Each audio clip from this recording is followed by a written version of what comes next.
Doctor Kakuri, queda todo en sus manos, por favor. Adelante. Gracias, Fernando. Bueno, muchísimas gracias, doctor Maysur, por toda esta charla. Ha sido un recorrido sintético, puntual y realmente alentador. Alentador no solo por la claridad de lo que ha expuesto, sino alentador a futuro por lo que esto nos está deparando.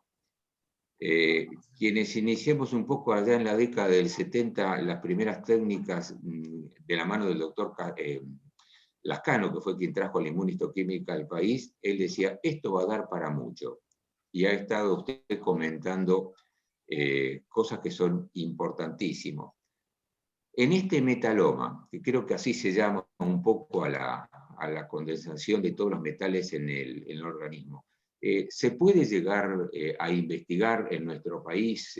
¿Hay infraestructura como para avanzar en esto? Esa es una muy buena pregunta Es y decir, me alegra contestar. de lo que nosotros conocemos acá, o de lo que usted conoce acá en Argentina. Sí, sí, sí. Bueno, le decía, es una muy buena pregunta y me alegra contestar que sí. Hay un punto que es real.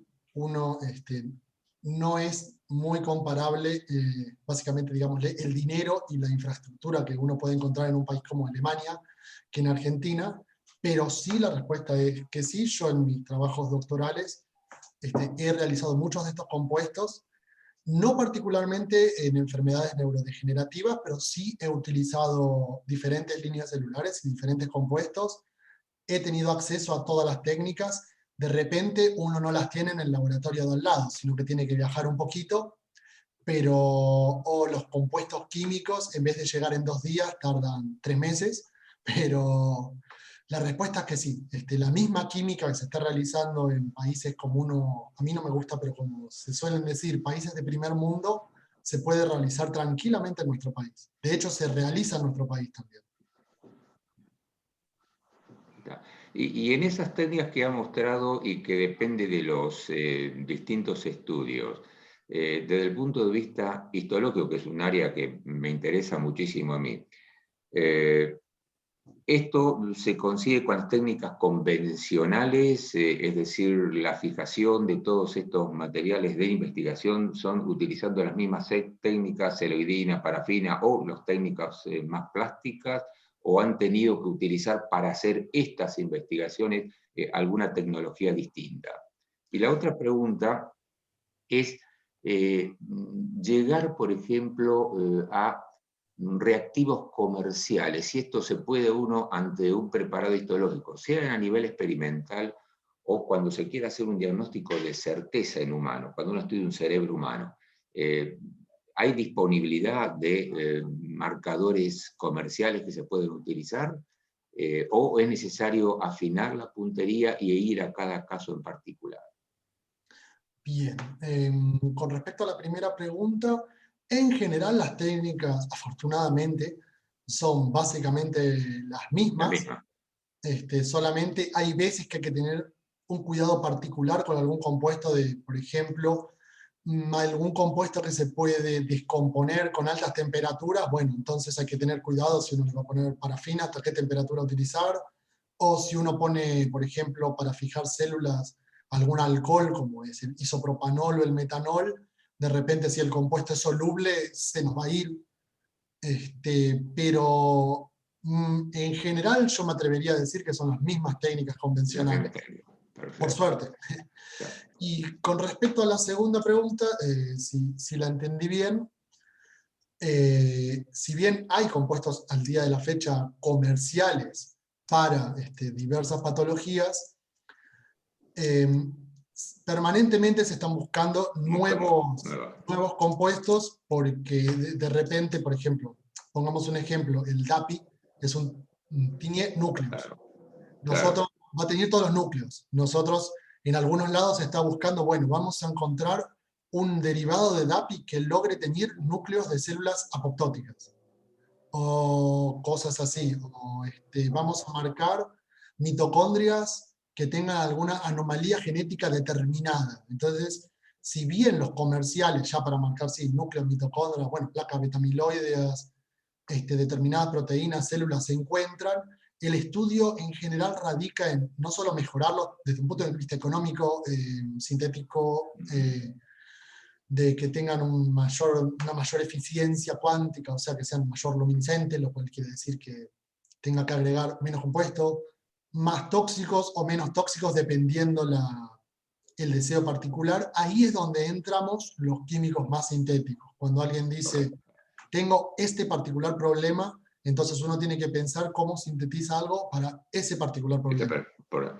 Sí, creo que esto va a ser muy importante cuando se hace, independiente de lo que es el estudio en neuroimágenes, cuando se hace el examen histológico del cerebro, en el caso de estas patologías degenerativas, poder acceder a estos marcadores cada vez más selectivos y de mayor sensibilidad, seguramente va a arrojar en un tiempo breve, y eso seguro que lo están haciendo, a unas subclasificaciones desde el punto de vista histopatológico de estos procesos degenerativos y acceder incluso a formas de terapia, porque llegar casi al fin del problema, casi, es llegar a la cosa llamada cuántica ahora y que entonces nos puede hacer acercar a una forma de terapéutica. Claro. Creo. Sí, por eso algunos compuestos, por ejemplo, se está estudiando ya, uno diría, modalidades duales, que sean no solo observar las fibrilas, sino al mismo tiempo prevenir su formación. No solo observar las placas. Sí, Fernando, perdón. Bueno, ¿Alguna pregunta? Sí. Sí, justo en esa línea, yo anoté, Sí. si es que entendí bien, cuando tú mencionaste el iridio y el rodio, me pareció entender que había alguna data que hablaba de que va o ha impedido la agregación. Me cuesta entender cómo o por qué, obviamente porque lo ignoro, por qué un marcador habría de impedir un proceso fisiopatológico. Bien, esa es también una buena pregunta. Nosotros sabemos que las proteínas, para ser funcionales, deben plegarse de una forma correcta. Bueno, tenemos la estructura primaria, secundaria, tercera, cuarta, pero a fin de cuentas lo que nos importa es que una proteína, para funcionar, debe estar plegada de una forma perfectamente diseñada por nuestro cuerpo. Cuando nosotros agregamos un agente externo, bueno, también tenemos modificaciones genéticas, ¿no? Pero que pueden generar un misfolding, un plegamiento incorrecto, pero desde nuestro punto, cuando nosotros agregamos un compuesto externo, lo que estamos haciendo es impedir que esa proteína se pliegue naturalmente. Entonces, por ejemplo, en el caso del iridio y el rodio, lo que nosotros estamos haciendo es que el metal, el compuesto, se les pegue aparentemente a las histidinas de esa proteína, lo cual no permite la formación perfecta de la proteína. La proteína queda truncada y es o degradada o simplemente no cumple su función requerida. No sé si me explico. Ok, en este caso estaríamos intentando que el target sea una proteína que va a generar un hipotético futuro daño. Claro, Ese sería impedir la que se estrategia. forme la fibrila.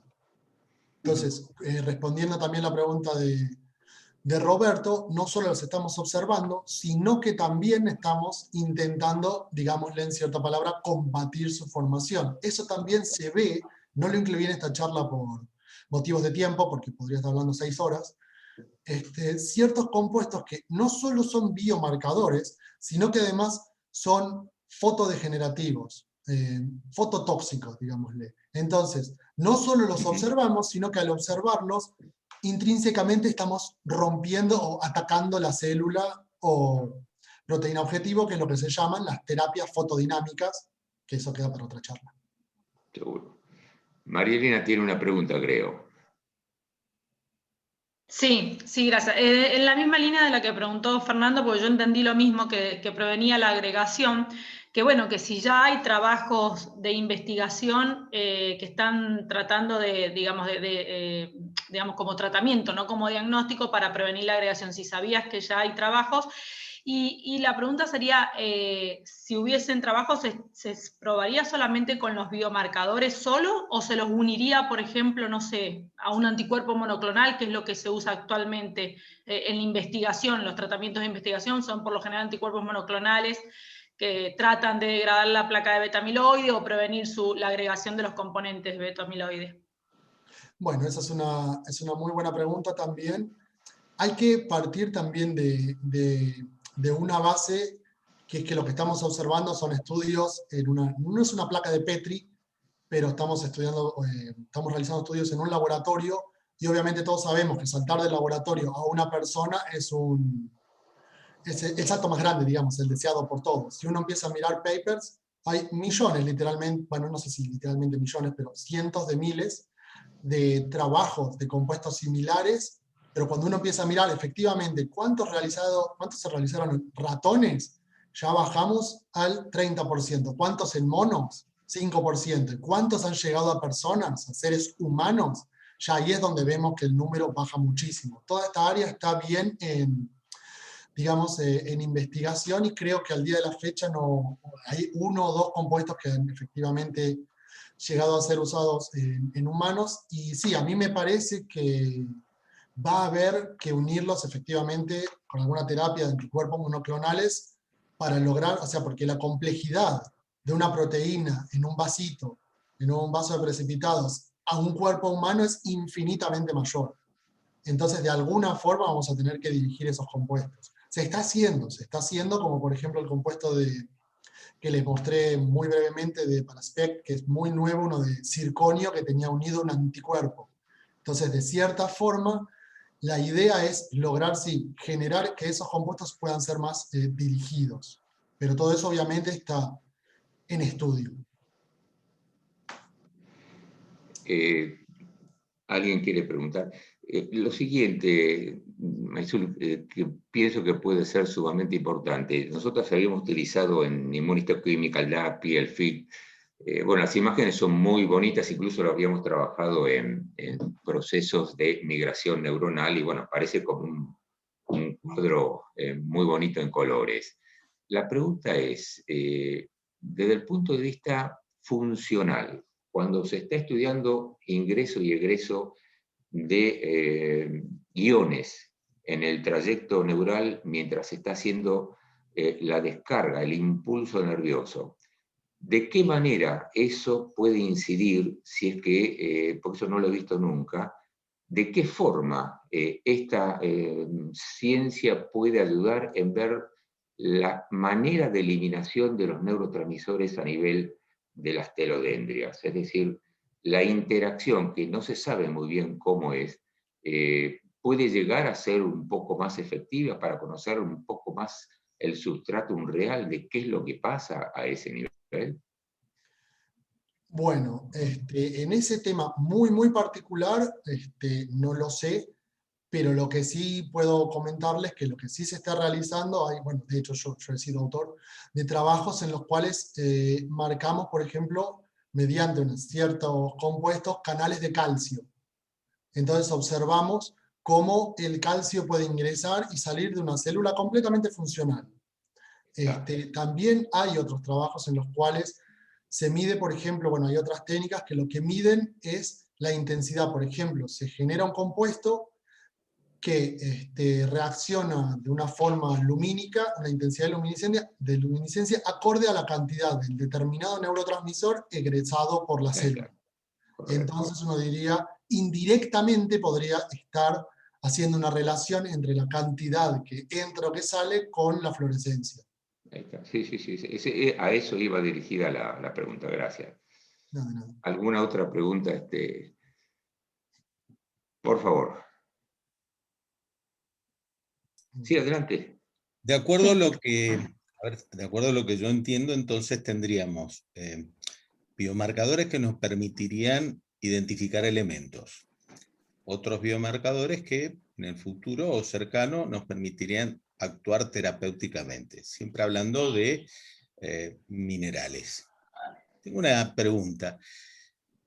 El litio, que lo usamos en psiquiatría y bastante, este último tiempo le hemos agregado, además de su papel y su capacidad terapéutica como estabilizador, un papel muy específico en el control y manejo de la ideación suicida. ¿Se puede marcar e identificar hacia dónde va y cuál es su acción a partir de esto? Esa es una pregunta interesante, tan interesante como difícil. Dentro de mi conocimiento, no hay al día de la fecha, o no conozco al menos, compuestos de litio que puedan ser fluorescentes. O sea, por lo menos por este lado de la técnica, por una cuestión de química, los compuestos de sodio, litio, rara vez, o básicamente no son luminiscentes. Habría que observar, pero ahí yo ya no soy un experto, si de alguna forma se pudiese generar, pero litio radioactivo me parece que no, así que por lo menos desde mi conocimiento no se me ocurriría una idea desde este lado de la química, cómo podríamos hacer un seguimiento del litio, hacia dónde va. Podría llegar a ser, pero ahí ya uno lo que tendría que hacer es modificar la estructura del compuesto, lo cual ya podría perder la efectividad.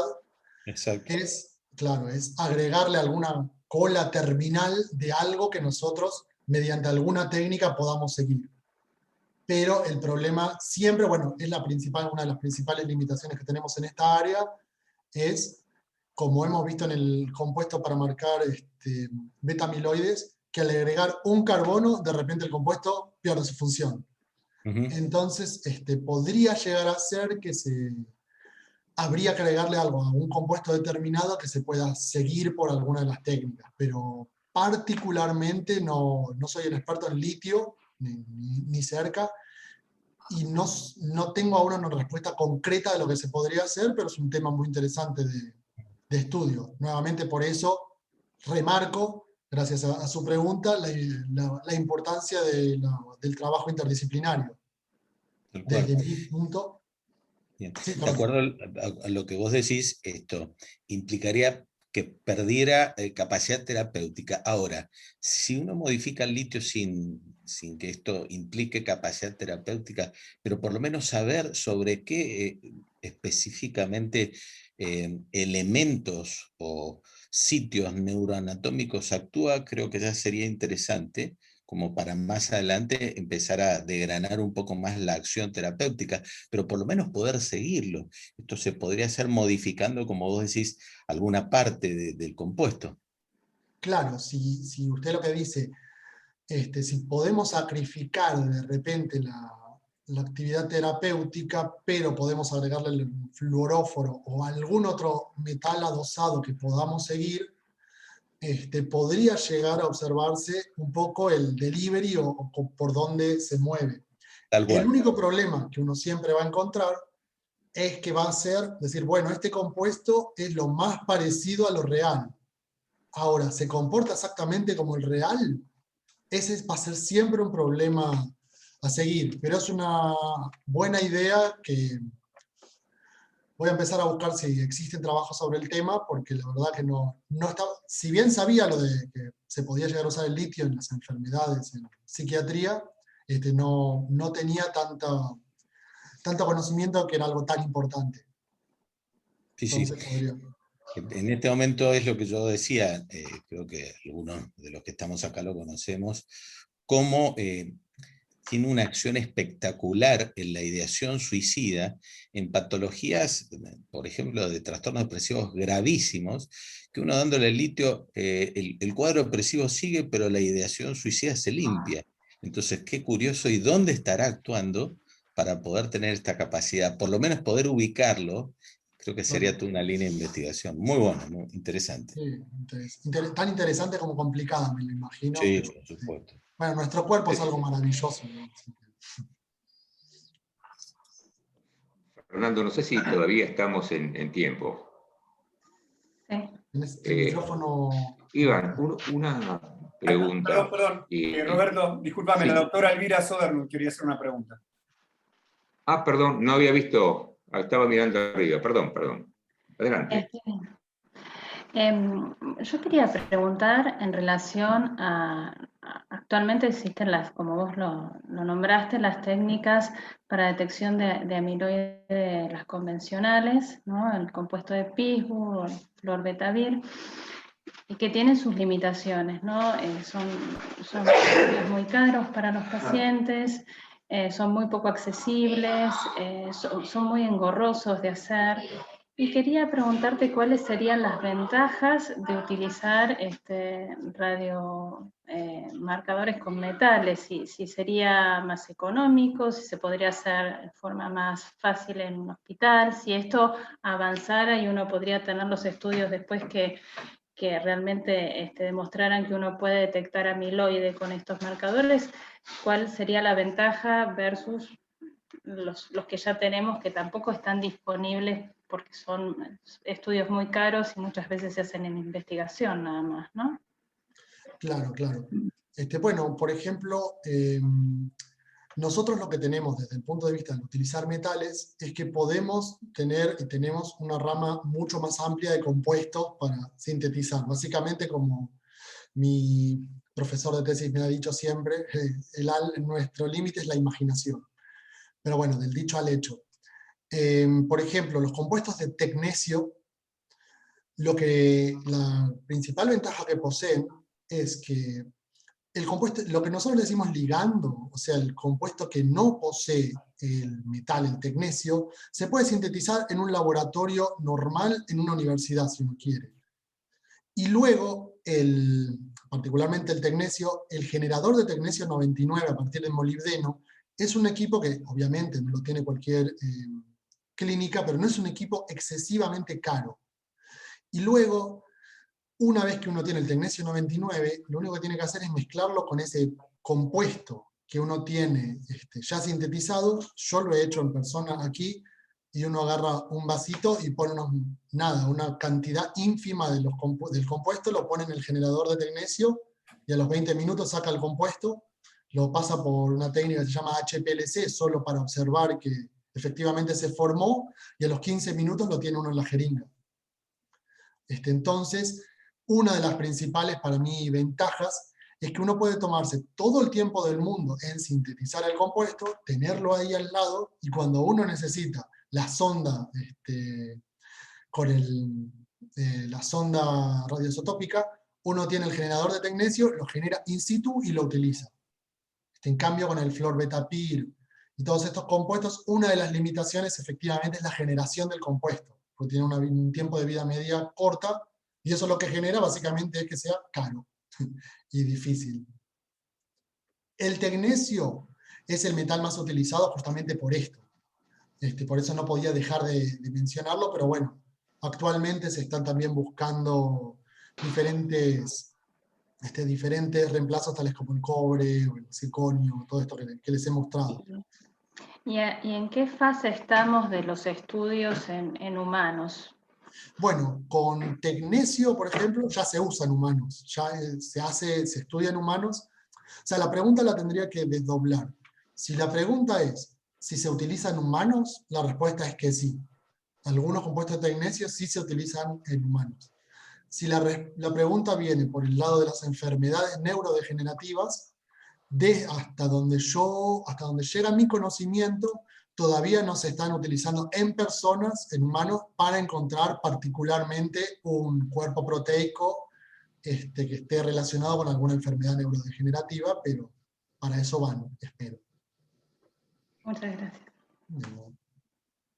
Iván, ¿crees posible interactuar en el área donde estás desarrollando esta actividad, y en nuestro país la posibilidad de interactuar estos conocimientos con material y acceder a mayor información? ¿Es posible ese tipo de interacción? ¿Cómo me podrías repetir? Que justo se me cortó internet.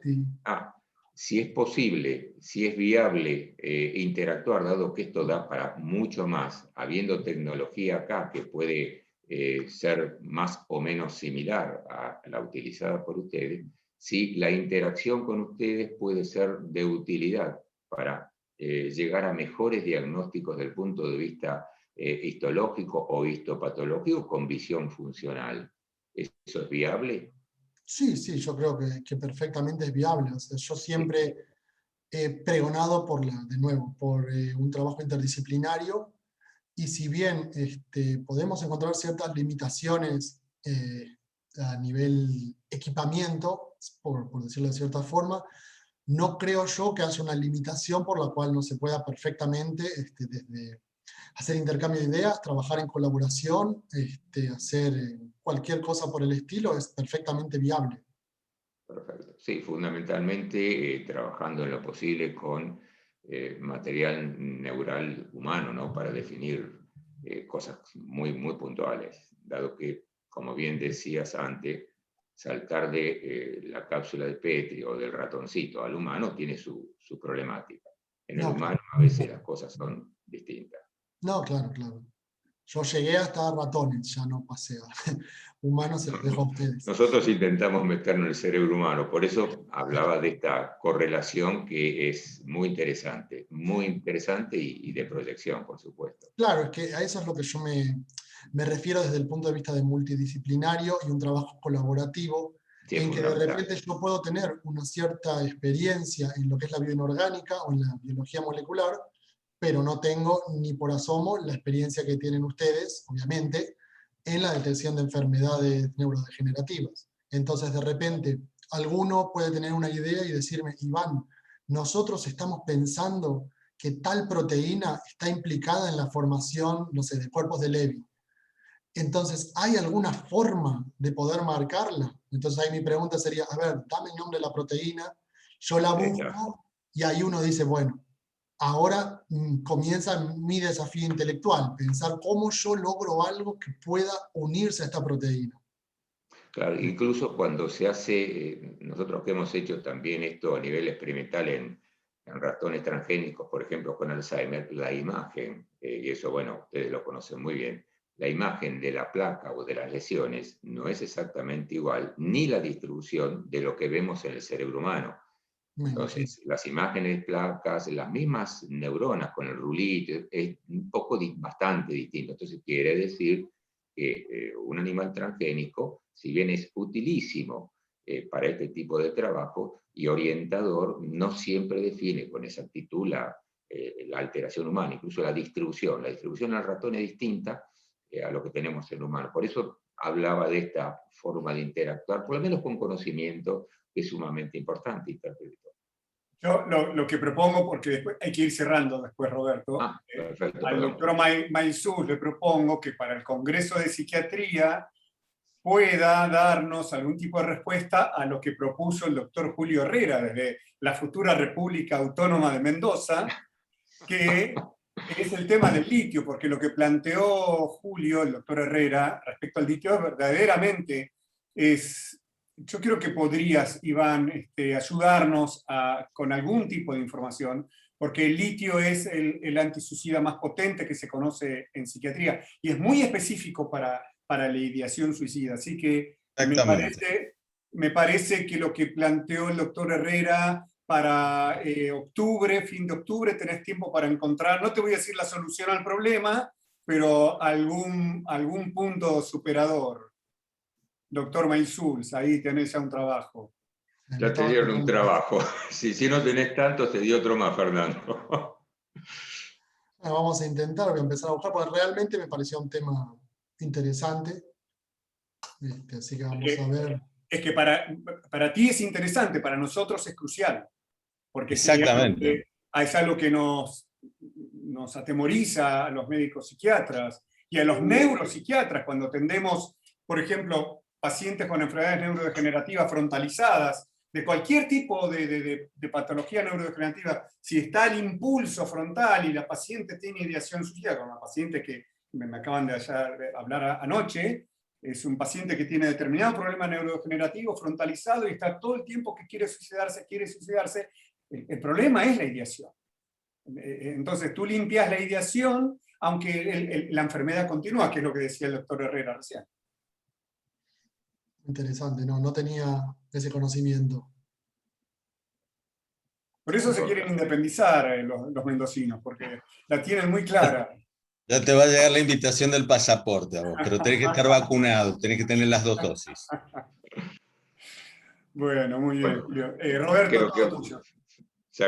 Creo que se acabó el tiempo ya, Fernando. ¿Alguna pregunta más del grupo? Bueno, seguramente te llegarán a tu mail, Iván, algunas dudas, o incluso para cuando esto se edite el próximo miércoles, por ahí hay dudas que hagan después, bueno, trataremos de interactuar para poder resolverlas en todo caso.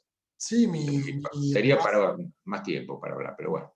Sí, mi email está abierto para todos, así que por eso lo escribí ahí, no tengo ningún problema.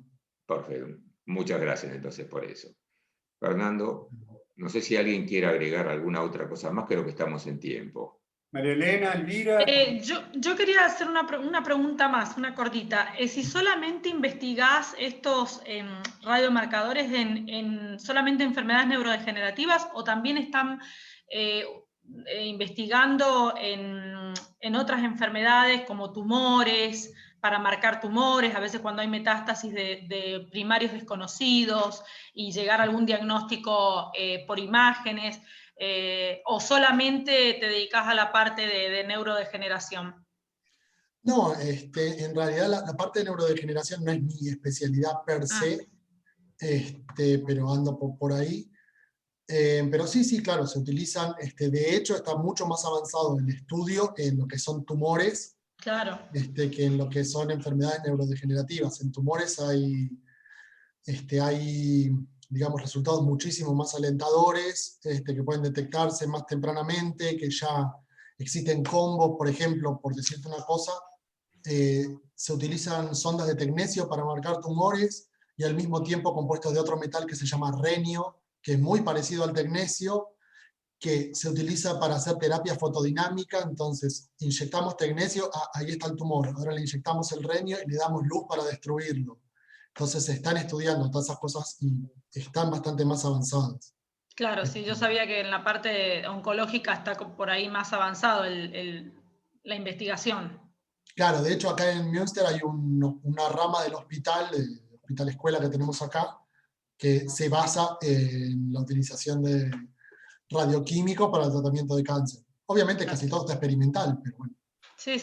Hay un grupo fuerte de estudios. Sí, si bien recuerdo, tu tesis doctoral, doctor Mainzul, fue con el renio, ¿verdad? Sí, por eso lo tengo familiarizado, el renio y el tecnecio.